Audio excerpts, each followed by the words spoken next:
உங்க தங்க நகை அடகு வைக்கும் போது பேங்க்ல இருந்து டெய்லி உங்களுக்கு 5000 ரூபாய் கிடைக்கிறதுக்கான வாய்ப்புகள் இருக்கு. எப்படின்னு தெரியுமா உங்களுக்கு? ஏற்கனவே ஒருத்தர் நகையை அடகு வச்சு ஒரு வருஷம் முடியும் போது அந்த கடனுக்கான அசல் வட்டி ரெண்டுத்தையும் சேர்த்து திரும்ப கட்டினதுக்கு அப்புறம் ஒரு நாள் கழிச்சு தான் திரும்பி அந்த நகையை மறு அடகு வைக்க முடியும் அப்படின்னு முன்னாடியே RBI ஒரு ரூல்ஸ் போட்டிருந்தாங்க. இப்ப பாத்தீங்கன்னா நகையை அடகு வைக்கும் போது என்னென்ன விஷயங்கள்லாம் ஃபாலோ பண்ணணும் அப்படின்னு புதுசா ஒரு டிராஃப்ட் கைட்லைன்ஸ் வெளியிட்டு இருக்காங்க. அதுல உள்ள முக்கியமான விதிகள் என்ன அப்படிங்கறத தெரிஞ்சுப்போம். இனிமே உங்களுடைய நகையை நீங்க அடகு வைக்கும் போது அந்த நகை உங்களோடது தான் அப்படிங்கிறதுக்கான டாக்குமெண்ட்ஸ் நீங்க கொடுக்கணும். அது அந்த நகை வாங்கினதுக்கான ஒரிஜினல் ரிசிப்டாவோ அல்லது வேற ஏதாவது டாக்குமெண்ட்ஸாவோ கூட இருக்கலாம். இதனால ஒருத்தர் நகையை அடகு வைக்கும் போது அது அவருடைய நகை இல்ல அப்படிங்கிற மாதிரியான சந்தேகம் ஏற்பட்டா லோன் கொடுக்க மாட்டாங்களாம். அதே மாதிரி நீங்க வைக்கிற நகையோட மொத்த மதிப்புல 75% வரைக்கும் தான் உங்களுக்கு லோன் கிடைக்கும் அப்படின்னு சொல்லியிருக்காங்க. கோவிட் சமயத்துல சில இடத்துல மட்டும் 80% வரைக்கும் லோன் கொடுக்கலாம் அப்படின்னு ரிலாக்சேஷன் இருந்ததா சொல்லப்படுது. ஆனா இதுக்கப்புறம் பாத்தீங்கன்னா 75% தானா. அதே போல நீங்க நகையை அடகு வைக்கும் போது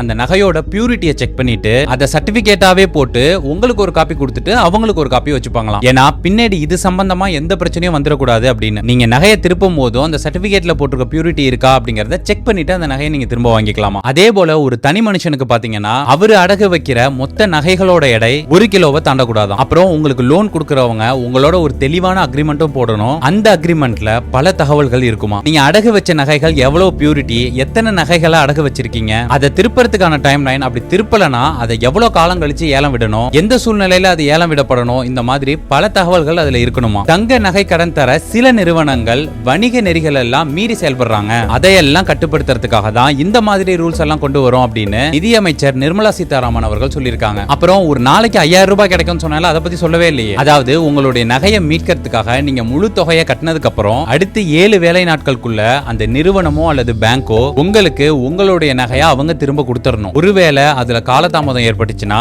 அந்த காலதாமதத்துக்கு நீங்க காரணம் இல்லாம அவங்க தான் காரணமா இருந்தா அந்த சூழ்நிலையில அந்த பேங்கோ அல்லது அந்த நிறுவனமோ தாமதமாகிற ஒவ்வொரு நாளுக்கும் உங்களுக்கு 5000 ரூபாய் அவங்க கொடுக்கணுமா. இந்த ரூல்ஸ் எல்லாம் பத்தி உங்களுடைய கருத்துக்கள் என்ன அப்படிங்கறத கமெண்ட்ல பதிவு பண்ணுங்க.